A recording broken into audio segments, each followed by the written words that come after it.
So guys, good morning, no? May nasagap tayong balita guys, no? Na mayroong malaking nagrally ngayon sa EDSA guys, no? At maari ito ay isang grupo ng simbahan, no? So, paalala natin guys, no, sa kanila, no? Na mag-ingat sila diyan sa EDSA, no?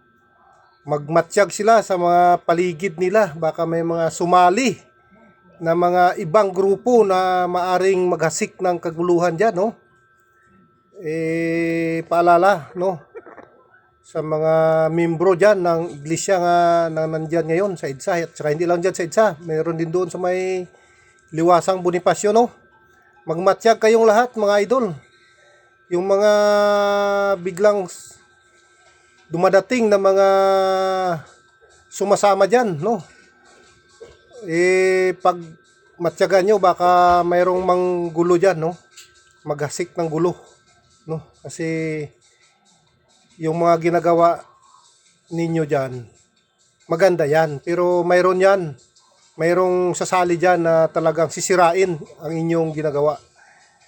Na pagdating ng araw, ibibintang yan sa inyo diyan, no? Sa mga membro ng iglesia. Kaya magmatsyag kayo pag mayroon kayong nakitang kahina-hinala diyan.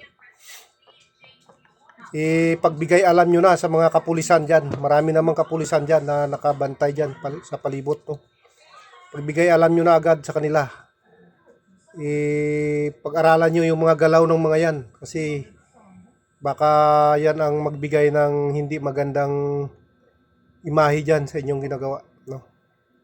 Paalala lang yan, ha. Sana po makarating ito sa lahat ng mga nandyan, no, sa rally ng iglesia, no. Share nyo para paalala sa lahat yan, o pagsabihan nyo yung mga kasamahan nyo dyan na matiyag kayo lahat. Kasi mahirap na. Huwag kayo magtiwala, gagawa at gagawa ng paraan yung iba yan para masira kayo, no? So, ingat kayo lahat dyan, ha. Ingat.